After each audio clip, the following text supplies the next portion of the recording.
Booknerds. Welcome to the Booknerds podcast. It's the weekend, and I know, guys, you are obsessed with podcasts and attending book club meetups. All those readers out there. So it's a great time to discuss a book which is quite unique. We have with us Amit Majmudar from all the way from the US. He's in Texas right now. He's traveling, but he has made time for the podcast. Thank you so much, Amit, for being here. Thank you, Rohan, for having me on. Thank you, Book Nerds. Great. So the book at hand is The Map and the Scissors. It's right here. And what a great cover. We'll talk about it later. It has got this wonderful mention by Manpreet Sodhi as well, who has written a book on partition. It's called Lahore. And, it's again a series. So, there have been so many books in this realm. And a great edition, I must say, Amit. Thank you so much for writing this. And for those of you who don't know about Amit, he is the author of 5 critically acclaimed books, 4 collections of award-winning.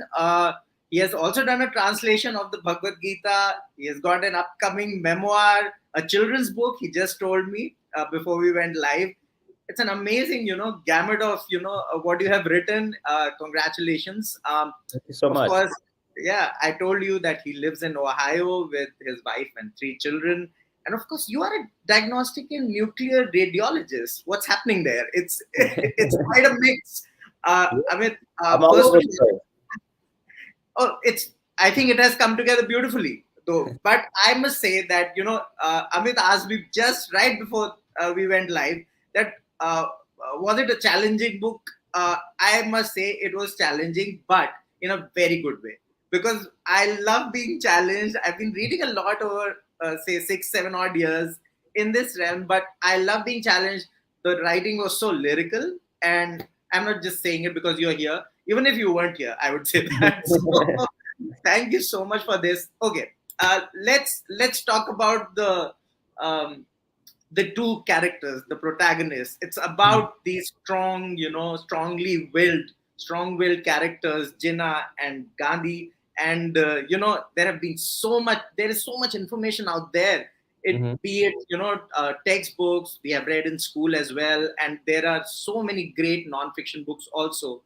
How to kind of decide what to write now to add to this entire tapestry of what people have kind of woven. Right. I think that when you're writing a novel like this, where you're drilling down on 2 characters and creating a contrast between them, there is, as you said, just more information and more books than anyone can read, any one person could read. And so what it comes down to, what'll make the effective novel versus the ineffective novel is not whether you manage to stuff in all the information that you can possibly get. It isn't even about finding rare, unusual little factoids and then putting those in. Those won't necessarily make an effective novel. I believe that what makes an effective novel is the architecture and the emphasis. Yeah. So whenever you're an artist, you're always emphasizing certain details and de-emphasizing others in order to create a picture, create an intense sort of vision of each one of those characters and how they interact. And so there is a lot of information in The Map and the Scissors. I think it's over 300 pages. Yes. But it doesn't include everything about both of those characters. It often, actually takes out a whole bunch of other characters. So Liaquat Ali Khan, who was Jinnah's right-hand man, you don't hear too much about him because as an artist, I had to de-emphasize him in order to show you Jinnah more vividly and keep you from getting distracted by, by all these other characters who are around them. The Hindu Mahasabha, which was a force in the independence struggle, but didn't end up having very much effect at the time. It's actually the ancestor of the modern day BJP in a sense. You could consider it like that. Absolutely. But at the time, in 1947, the Congress, the Indian National Congress, which is the ancestor of modern day Congress Party, although that's gone through a lot of transformations as well, that was the central player. That was the central player. And the All India Muslim League was a central player. So, and Baldev Singh, the person who was the advocate for the Sikhs, he doesn't have very much of a role either, because The Map and the Scissors is not a comprehensive history of the entire independence struggle. It's two guys. And the research involved not just finding stuff, it also involved, okay, that's not necessary for me. That's not necessary for the reader. That's not. So it's actually a process of exclusion.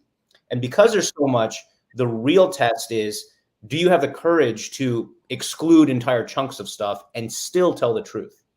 Right. That's so amazing. And since I've read the book, I can totally understand it now. I was like, why is this character not getting enough? Like Liaquat Ali Khan, he comes in and goes. So it's like I actually understand now why you did that, because I actually enjoyed the parts that you kind of wrote about in detail, and that was one of those were Mr. and Mrs. Jinnah, and of course the kind of should I say a triangle or whatever it was with Fatima, that was very intriguing for me. And would you like to share more on that count, because it's kind of an interesting dynamics happening there, and Right. Yeah, that was a relationship that I drilled down on, because that has a lot of dramatic potential. It has a clash of very, very distinct characters, and it kind of reveals something about Jinnah's character, which a lot of people may not particularly know. And what's interesting, I think, is the contrast. We can focus on the contrast between Jinnah and Gandhi, but there's another contrast in the book, which is the women in Jinnah's life. Right. You have Fatima Jinnah, and you have his wife Rati, and so those are two profoundly different women in their very nature. And Fatima Jinnah, she ends up not getting married. She's very, very, she's she was a dental surgeon. She was very, very intelligent, very, very, she was kind of like the woman behind the scenes. And the woman behind the scenes, they say behind every strong man is a strong woman. She was a strong woman behind Jinnah. Jinnah's wife was not. Jinnah's wife did not have that role, and she actually ends up exiting the story very early in 1929, and that's basically 20 years before, a little under 20 years before the partition.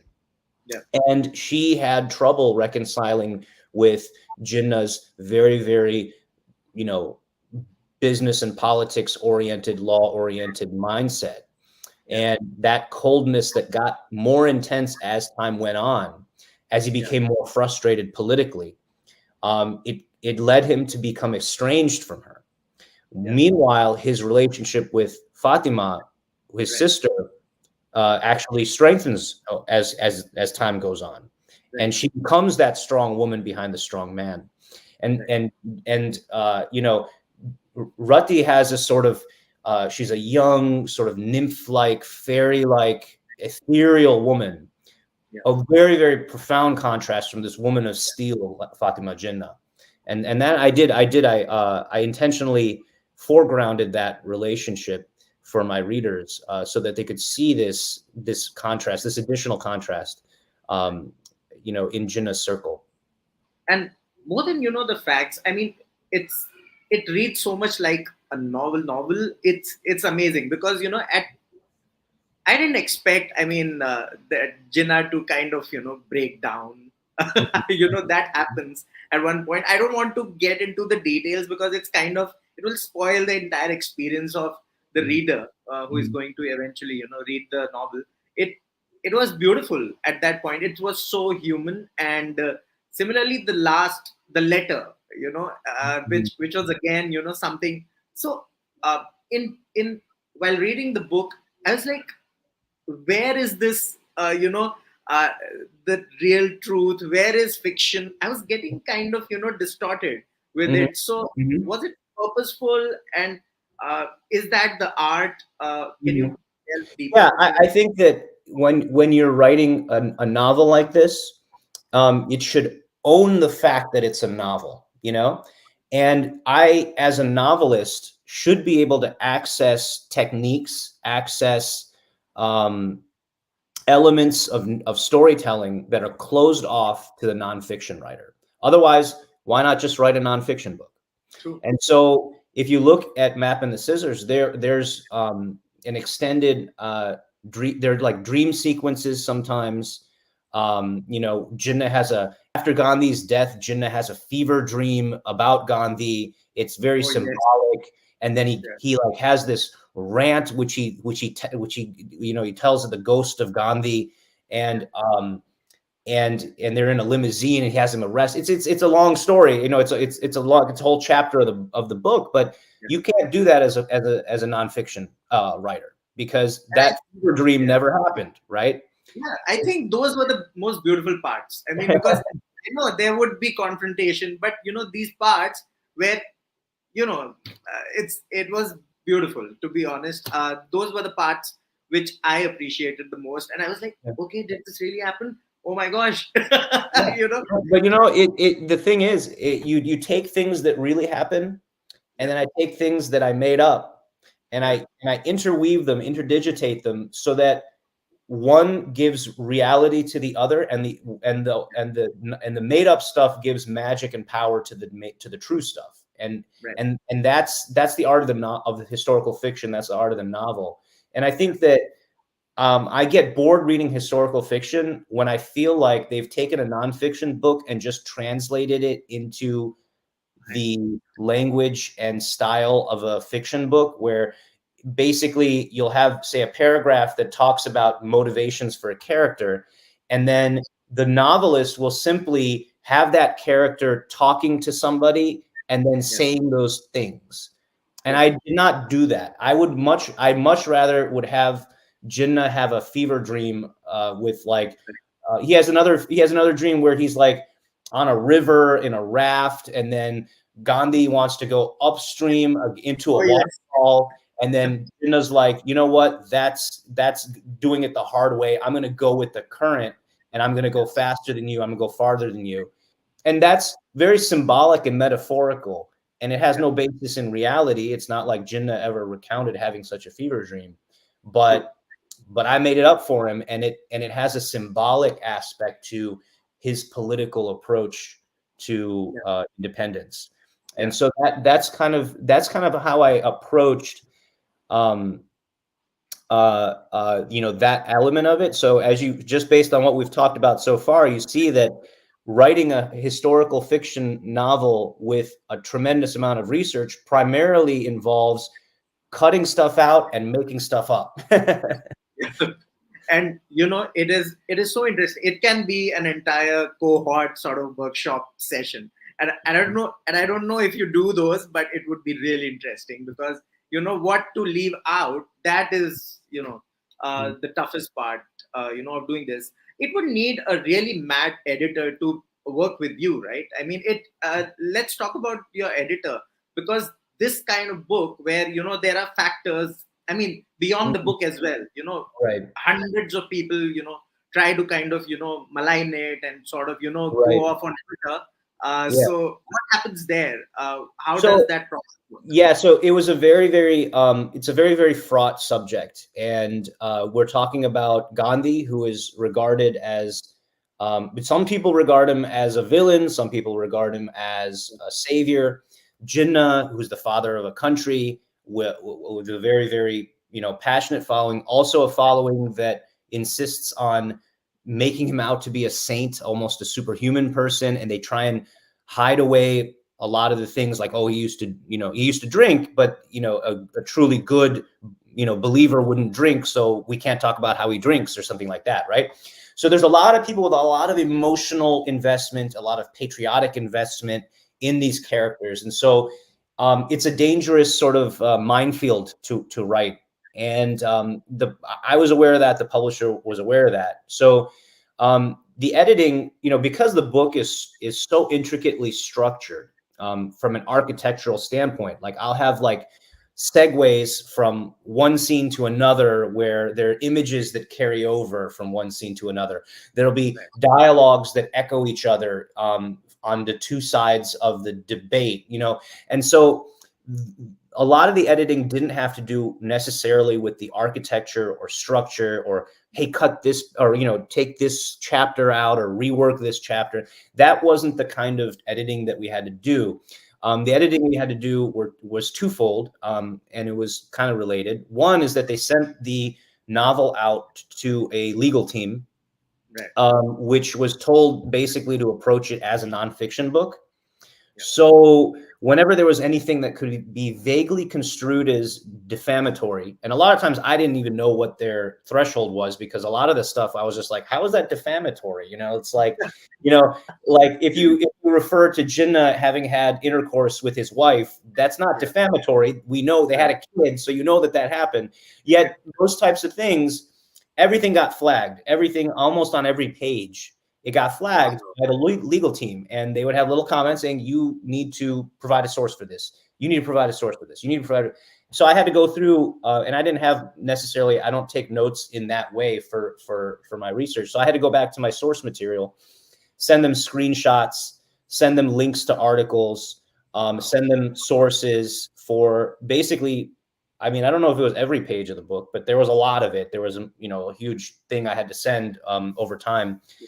Whenever they had any problems, and then I micro altered certain passages in order to kind of skirt offending sensibilities.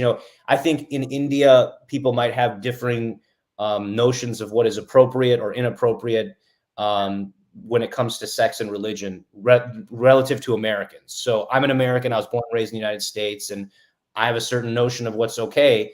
And Indians may have a different notion of what's okay, and I accept that. And I took their guidance related to that, and I never made any substantial changes. I never falsified anything, but I did alter the way I said certain things.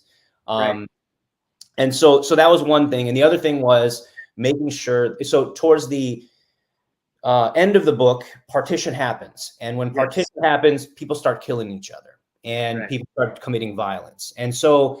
The editors and the publisher was very concerned that we not make any religious community seem asymmetrically evil, basically.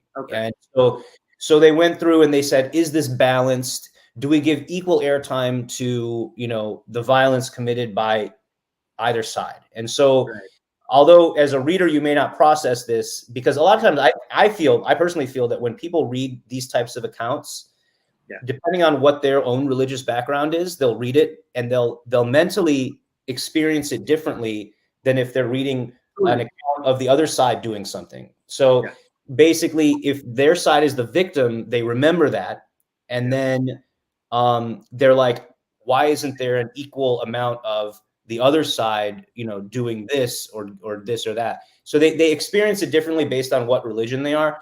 But when we went through the book, we made sure that it's actually balanced. So if someone has a very, very strong identification with one religious group or the other, they may feel that, hey, look, he made our group look bad, or he didn't make the other group look bad enough, or something like that. But I assure you I did, because we went through it with that particular thing in mind, that we're going to make sure that nobody is asymmetrically demonized and nobody's asymmetrically made a saint.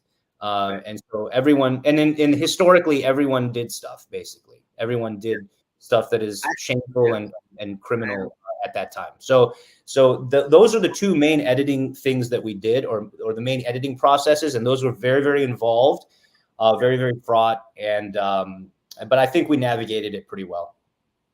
I will come back to that, because this is your second sort of foray into writing about partition, right? And you mentioned in the book as well that you have changed over time. Your perspective has changed. So I'll come back to it. But before that, I really wanted to talk about Gandhi and his time with Kallenbach, if I'm pronouncing it right. That is correct. Yeah. So, and I was reading somewhere that they were also called kind of soulmates, which was kind of, it was a jolt for me, because not too much has been written about it. And the process that happened before Gandhi came to India, what was happening before that, it is just a one-liner, in the textbooks, that he was there, he was thrown out of the train, and that's about it. Right. I was amazed by what was happening, and the origin story is quite, frankly, I mean, very intriguing for me. So tell Mhm. us more about that. Yeah, You so know, I think I can recommend a book. I don't know if you've read Joseph Lelyveld's Great Soul. okay, That's a book that I read, and that's a book that has a ton of information about that period in Gandhi's life. okay, I think that from the perspective of the novel, I think it's very the relationship with Kallenbach is very important because they were very, very close. And on Tolstoy Farm, which was one of the farm, like the commune that Gandhi created early on right, in his life, which was very important for me because Tolstoy is a master of historical fiction. So I did bring up Tolstoy. I talk about Tolstoy. I have a quote from Tolstoy embedded in the novel because it's kind of like a nod to the guru, a nod to the right, great. yeah, And so we have Kallenbach early on in the novel, and they have very, very, they're very, very close together, and they're very, very close friends. Later on in the novel and in history, meaning this is a true thing, yeah, Kallenbach, of course, is a Jew. He's a German Jew, yeah, and as the Holocaust is taking place, he has a confrontation with Gandhi. They talk about the right method for the Jews of Europe to combat Nazi hate. And that is where Gandhi's satyagraha, ahimsa, all of those things are, he holds fast to his principles in the face of Kallenbach's anguished account of what is happening to his people in Europe. yeah, And I thought that transformation, where you see Gandhi and Kallenbach as friends in this sort of philosophy or ideology that transcends their individual characteristics and their individual backgrounds, and then 20 years later, Hitler's in power, and all of a sudden, Kallenbach can't be a true believer anymore in yeah, ahimsa and satyagraha, and he has that confrontation with his best friend. I made sure that both of those scenes are there for you as a reader, so you can see that contrast. So you can see also the limits of Gandhi's philosophy and Gandhi's approach to politics. That there are some contexts where lying down and letting them beat you will yeah, end in your death and nothing else, and that's what Kallenbach had to wrestle with when he was dealing with Gandhi. There's actually an extant letter from Gandhi talking, to the Jews of Europe, saying, "Look, if you just let them hurt you, eventually they will be astonished at your moral transcendence." That right. exists, and it reads absurdly in the context of what we know about the Holocaust, about the Shoah. So it's I so that's I think that was the role of the Kallenbach relationship in the novel, is to show the limits of Gandhi's philosophy. In fact, Kalpak says that it is great that you have the British as your adversary here, Yeah. because you wouldn't be able to perform satyagrah in Europe Right. right now. So Right. it's so true. And And those yeah, are, and yeah, go ahead. Go ahead. so those are the fascinating parts. I mean, for especially for the reader, whoever is listening to this, it is those moments for which you should read this book. Yeah, you were saying. Yeah, I was going to say that it's also not just that they had the British as their adversaries, but also that they had the international press Yeah, um, active at that time. And Gandhi's satyagraha and ahimsa and all of his techniques. yeah, And I actually talk about this in the afterword to the children's book that I told you about, Heroes, the Color of Dust, which came out in January. It's a book for children, but then at the epilogue, I kind of talk about how these things relate to the modern day for children. It's a very simply written book, but I talk about how a lot of Gandhi's experiments with truth, a lot of his fasts, his protests, his movement was based on performing for the cameras and knowing that the international left press would take yeah, those things up, magnify those images, project those images to Britain, to America, to Europe, and to India, and basically, send his message out in these very eloquent images. And he was in a way, he was the ancestor of modern day influencers, because he Yeah. was capable of creating viral images. The viral image of the salt march is a viral image, right? Yes, that I mean, you have clearly mentioned that one, and the, how did he manage to kind of? There was a photograph of that very moment, right? Right. Uh, And and it's and, I, and I'll tell you, and I actually give the idea that I just shared right now is something that I give dramatic form to in the book, where I have Jinnah and his daughter. They're in London, and he is basically given up on politics. He's frustrated. He's moved to London, and he's kind of out in the wilderness. And he goes to watch a movie with his daughter. And before the movie in those days, they would have these newsreels, and he's sitting there in London with his daughter trying to catch a Marx Brothers movie. And then all of a sudden, the newsreel comes up, and it's Gandhi at the Salt March, and his rival at the Salt March, and he's there.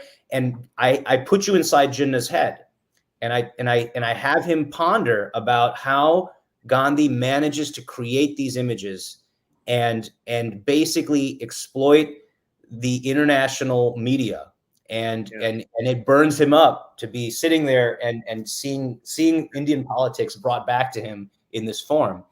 And that Pretty newsreel much. really exists. Yeah. Oh yeah. So pretty much nothing has changed, right?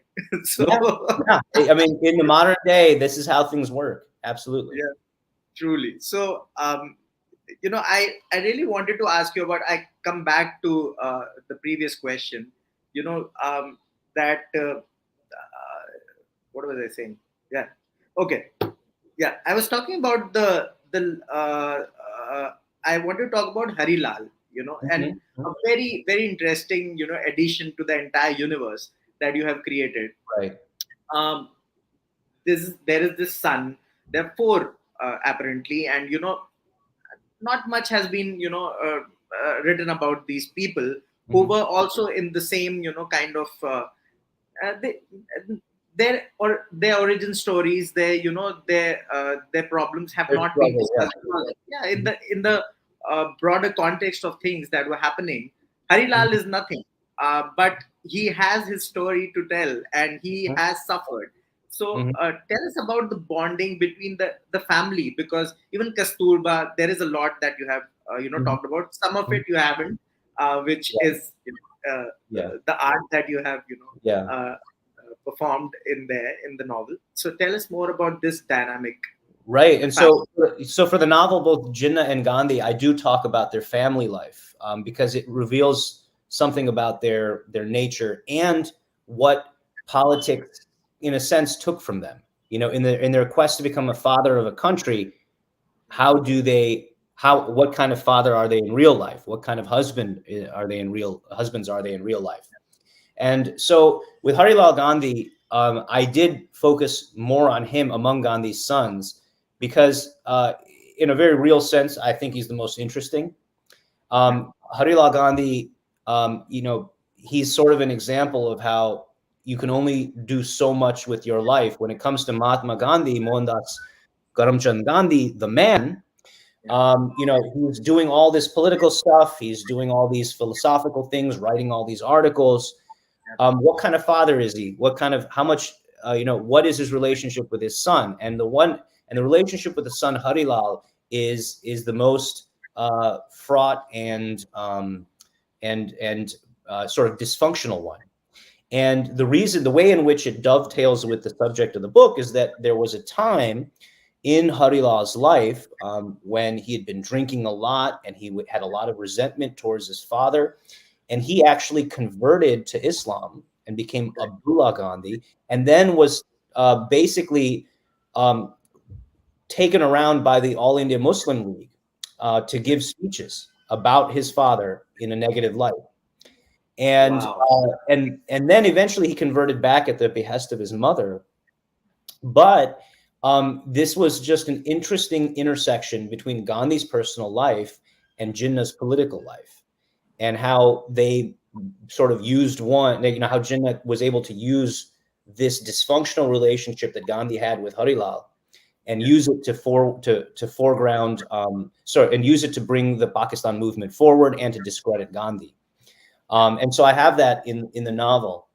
However, there were other sons of Gandhi that were more loyal to him, and even his nephew, I think Shamal Das Gandhi, ended up being instrumental in bringing Junagadh back into the Indian Union, basically into the because it was initially ceded to Pakistan. That's actually the city where my grandparents lived. So I know quite a bit about Junagadh's history because I've visited there. I've stayed there for a very fair amount of time, and that's where my both sides of my ancestry is from Junagadh. So.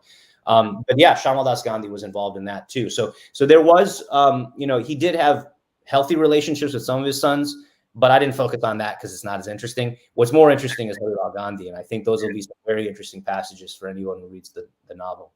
That was very interesting. We have a couple of questions, so let's get Sure. into that. Arushi is asking, the dialogues in the book are very interesting to read. How did you set the tone for the characters? Yeah. Would you like to... Yeah, and so there is, recorded material of these people talking more for Gandhi than for Jinnah, and some of that is imagination, and some of that is trying to take what I know of their personalities and then translate that into a modern form of speech that brings that across to you. So when you read Jinnah speaking, hopefully you can catch a certain epigrammatic, a certain tight, cutting nature of how he says things. Yeah. When you hear Gandhi speaking in the book, hopefully you can hear something of his slightly halting and timid, yet very, very firm and principled notion, where he sounds timid, yet he's very inflexible. That's sort of thing that's very hard to bring across, and maybe there are cultural differences in how some person might read mentally in their inner voice, how they might process that. But in the end, the words are made up, but the tonality is something that is a collaboration between the writer and the reader. And I'm glad that she noticed the tones for the characters, because that's a very subtle element where you're reading something into the sequence of words that is almost subjective. It's almost subjective. And especially when Jinnah and Gandhi are in one room, and I think Gandhi is sitting on the floor. That entire sort of episode, that chapter is it reflects it the best, I suppose, because their tones up. It's an aggressive situation right there. Yeah. I won't reveal what's happening there because you can read it, and it's that those parts exhibited the best, I suppose. And we have another one. It's an interesting one. It's a funny one, actually. So Kazim is like, do any of the characters reflect your personality? Oh my god. This is strange. That's a good question. That's a good question, because I think that when we write, I think there's in the modern day, there's a very, very strong emphasis on autobiography and personal stuff coming in. I'm a poet also, and that's the field where it's the most personality oriented, where if you write a poem, people automatically think that you're writing it from your deepest, darkest soul. Even if you're just creating a character or you're just playing with words, it doesn't matter. It's like, oh, this is a representation of that person's deepest, thoughts. It looks cool as well. It looks cool. Yeah. It's cool also. Yeah, it is, right? And in this case, I feel that basically between Gandhi and Jinnah, I feel like my own personality as an individual, it has elements of both of them. And so, as you mentioned, I've translated the Bhagavad Gita. All right. I spent years doing that and going into each and every Sanskrit word, finding its Proto-Indo-European etymology and creating it in poetry, and just then writing a commentary about it. And I'm going to do it again. I'm going to create a new translation of it, and where there won't be any. The Mahabharata, right? You're doing it for the Mahabharata? I've already written the Mahabharata, and that's coming out next year. Okay. Yeah, that's coming out in 2023. So let Okay. me plug that right now. With Penguin India is bringing out my Mahabharata trilogy, which is basically the entire Mahabharata rewritten, Okay. and it includes uh, a Gita within it, a modernized version of the Gita within it that is the same number of verses as the original Gita. So keep your eyes open for that. Now, back to the question. I have elements of Gandhi's character that resemble me as a person, but at the Yeah. same time, I am kind of I do have a slightly practical, kind of cold, rational side, which resembles Jinnah a bit more. So Right. I consider myself like a hybridization of the two characters, Yeah. and I was able to access different sides of my character um, when writing each one of the characters. So it's like little bits of me are in either one of those two main Right. characters. Yeah. Interesting question, that one. We have another one by Meenakshi. I was wondering why you chose this name for the book. I mean, Sure. So the original title of the book was Jinnah versus Gandhi. That was the original title of the book. Okay, okay. Sounds but scandalous. what's that? It sounds scandalous. Yeah, no, it sounds like a legal case, right? It sounds like a legal It does. case. It Like does. Yes. Yes. like they're in a legal battle, and they were both Yes. lawyers, right? So Yes. I Yeah. thought that Jinnah versus Gandhi, Jinnah v. Gandhi, would be Interesting. a Yeah. wonderful title, right? It turns out that was taken. So there was a nonfiction Oh. book of essays published in 2010 that I didn't know about. It was only published in India.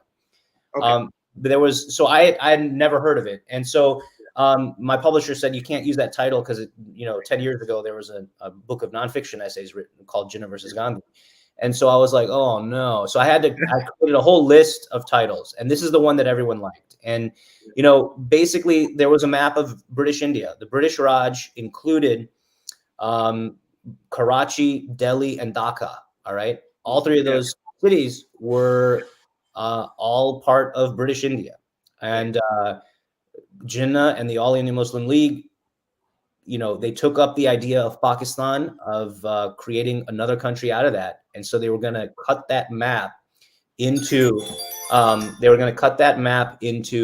India and Pakistan, and that's what they did. And so that's the map that they were cutting. They were cutting the map of British India, and the scissors was the political movement, the Pakistan movement. And so that's what the novel is very much about. Very relevant and interesting that that the first title. I mean, I love that as well. So, on page 195, Churchill nods vigorously. I've been saying for years that the Indians are unfit for self rule. A naturally slavish people require a noble and decent master. That is simply the best way for them to get on. If one places such people in power, they shall be petty, vengeful, cruel. So I mean, I was getting angry when I was, reading this. I Yeah. was like, "What's happening, man?"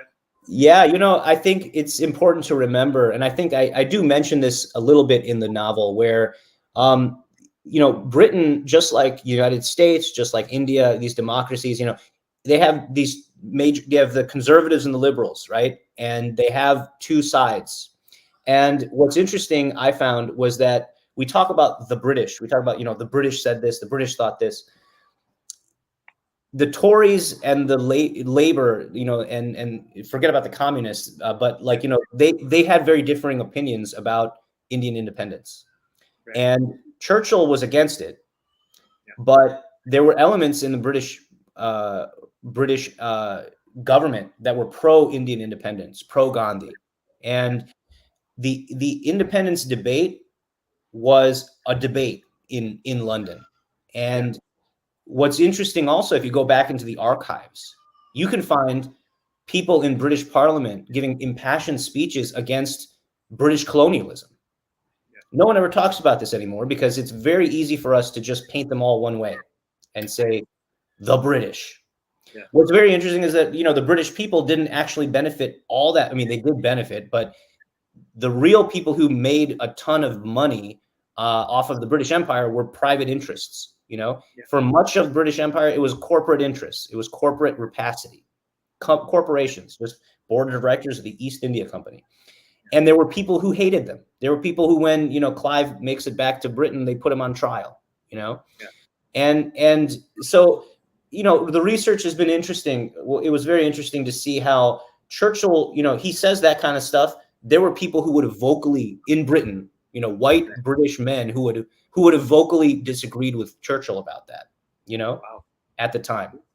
That's great. And were you surprised during your research? Because I mean, you must have read multiple books, but you were Mhm. surprised somewhere that. And let's go back to that question I forgot.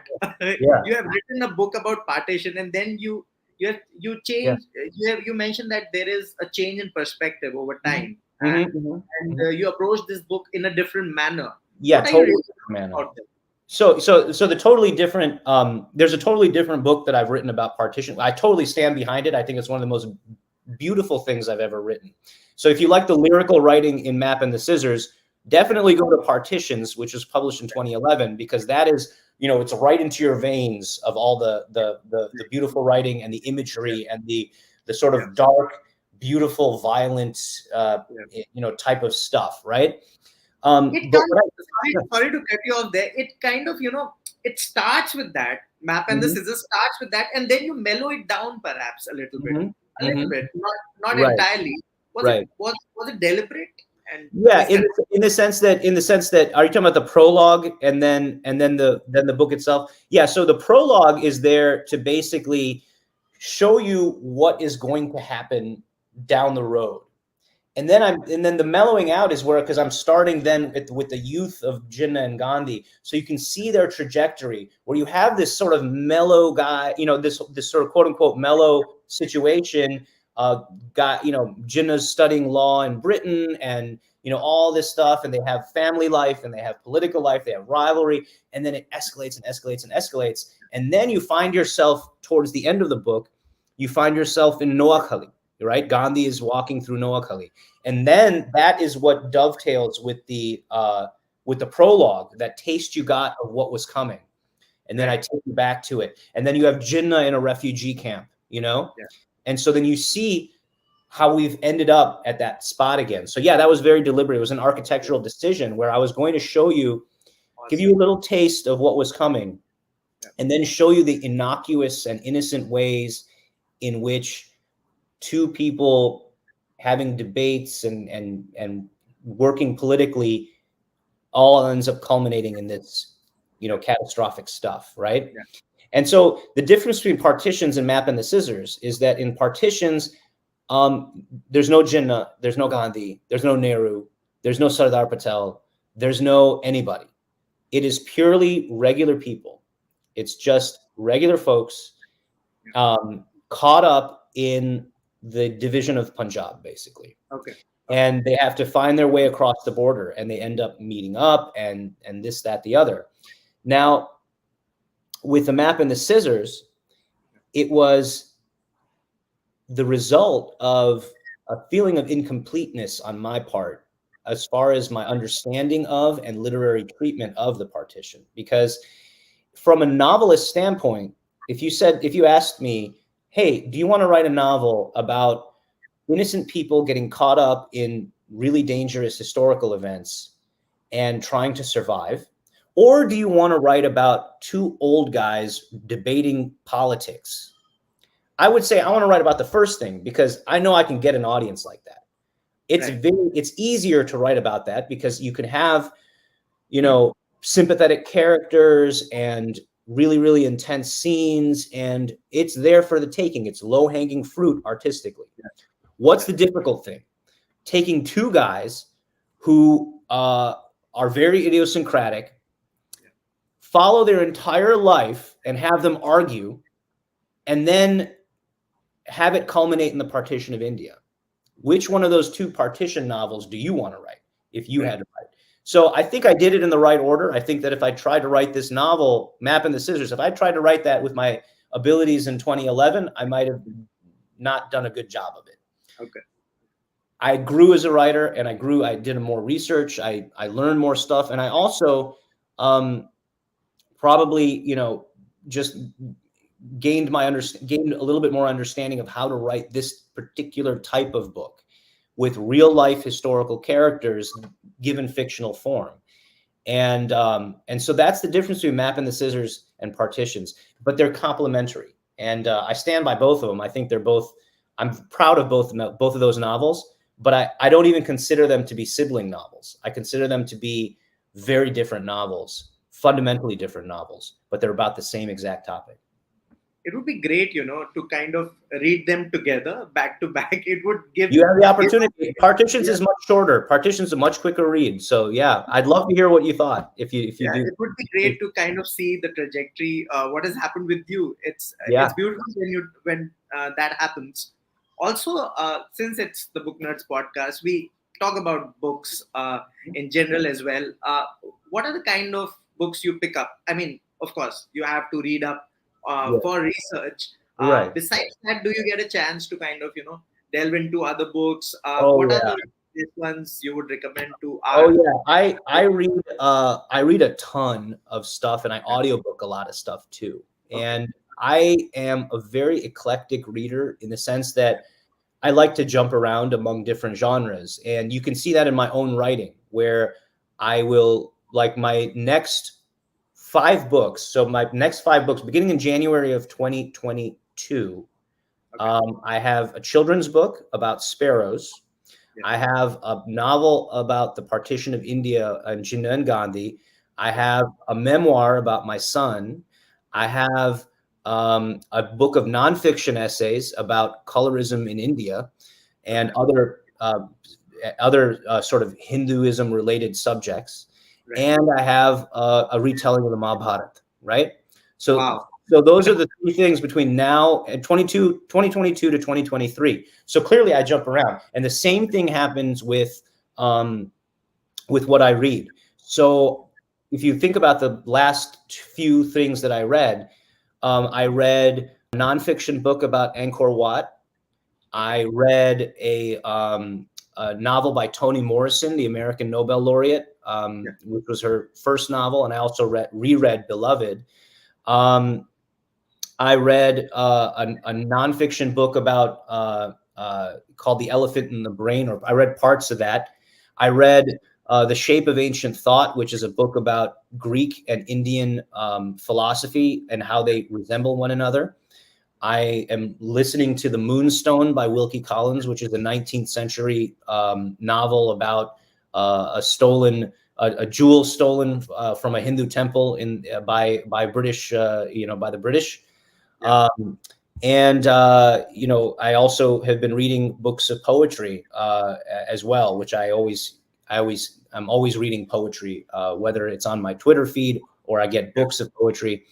And I'm also reading a biography of Napoleon by Stendhal, which, the guy who wrote The Red and the Black and the Charterhouse of Parma.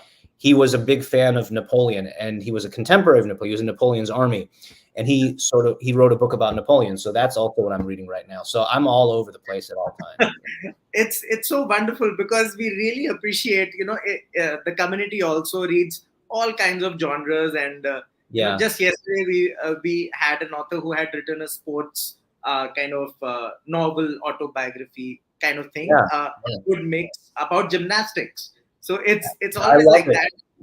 I love that about books. I love that about the library, about bookstores, which is that whatever you're interested in, Yeah. you can find something about. And I why love that. restrict why restrict oneself? Yeah, Let's conclude the session with the excerpt reading sure. by you, and yeah. Yeah, and so I think we talked about how I could read the prologue Yeah, uh, sure. to the novel, Yeah. and it has basically, you don't need to know anything about the story that's going to come later. It's the prologue, so I don't have to set it up. This is I know. just listen to this scene, and it's basically about what it would be like if what it was like for someone to be doing their own thing, living their own life, and then partition happens. What is that like for you? Imagine yourself on an island. The sea is wheat or jute, and the wind makes waves in it. You and your family and everyone else on your island makes a living off that sea, paddling out with scythes. The island is your village. Your netted catch is the sheaf you bundle and carry in your arms. A few times a year, you get some visitors from over the sea, the occasional peddler maybe. A tax collector's visit marks the end of harvest season. You pay tribute to a queen or king you have only heard of, some barbaric and hungry, but appeasable ruler, who will leave you alone if you pay up. You pray that enough be left over to eat, or at least not to starve, and you pay up. For the rest of the year, it's your island and your patch of sea. Maybe there's a radio in the headman's hut. One day, that radio says you're living in Pakistan or in India and that you are free, regardless of where you are and who you are. This is good news because you've heard that freedom from the foreign king means no more paying up ever. The old men of the village say there's never no more paying up. All that changes is who's collecting. Of course, after the first celebrations, the island is still the island and the sea is still the sea. You paddle out with your scythes as usual. As usual, you wade back in with sheaves. Voices inside a small black box can't change the cyclicity of hunger or the timeless sea. A few days and nights pass, timelessly, as usual. And then the raiding ships show up on the horizon. You are a sea of wheat or jute or bodies. The raiders paddle into your family with scythes. They wade back out with girls in their arms. There is no one to call before the raid, or during, or after. No sirens come rushing to help you. No policemen fire warning shots in the air. If anything, the policemen might come to watch from a distance. They're almost serving as a perimeter guard because they're in on it. You are what you are, and they are what they are. Sikh or Hindu or Muslim, Muslim or Hindu or Sikh. So, no, justice is not on its way. This is an island, after all, surrounded by a sea. Justice just started playing favorites, and it isn't holding scales, it's holding a torch. Justice just pulled off the blindfold and pulled down your pants and is checking for a foreskin to see if you're one of them or not, to see what kind of justice you deserve. And say you hide behind some piled sheaves or jump into the swaying jute sea and start swimming for your life or snug down under a corpse. Afterwards, you get up and plash gingerly through the blood to shake your father, your mother, your naked, splayed sisters by their shoulders. No one moves. So you start moving. Eventually, you come to a continent where surviving islanders like you have washed ashore. Call it India or call it Pakistan, depending on where and who you are. Call it whatever you like, really, since it was all the same place last week. Everyone is sharing stories. Their stories are a lot like yours. You realize that these were your people all along and those others weren't. You start to feel like you're being exterminated, like you're ethnic detritus. And in a sense, you have been exterminated, seeing as you're the last of your line.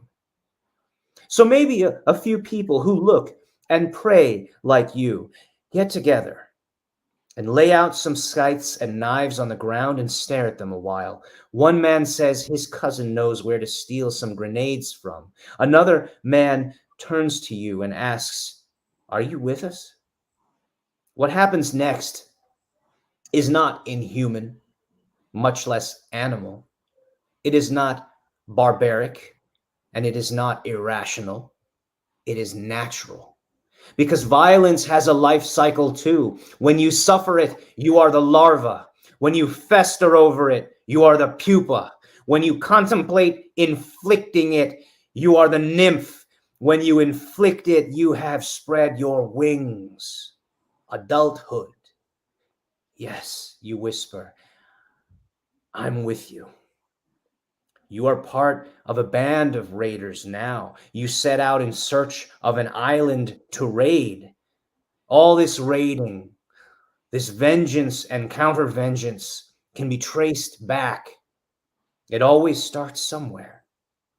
It started with some cruel boys standing around a slightly older man in a police uniform with a city map in front of him. Don't worry, said the older man. Just stick to these neighborhoods, here, here, and here, and we won't stop you.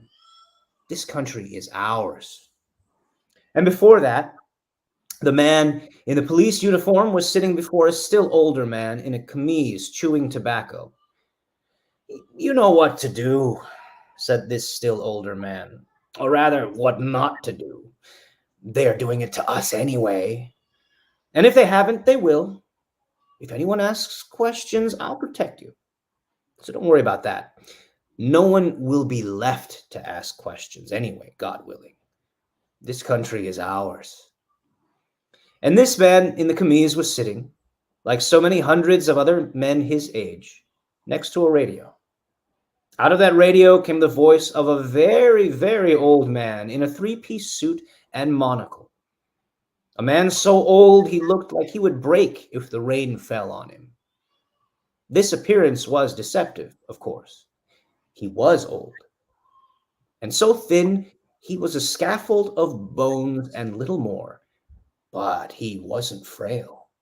In fact, he was unbreakable. That was the problem.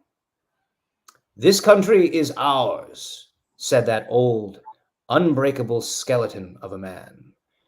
Pakistan Zindabad. Wonderful. I mean, I read it before, and but in your voice, the way you have, it's amazing.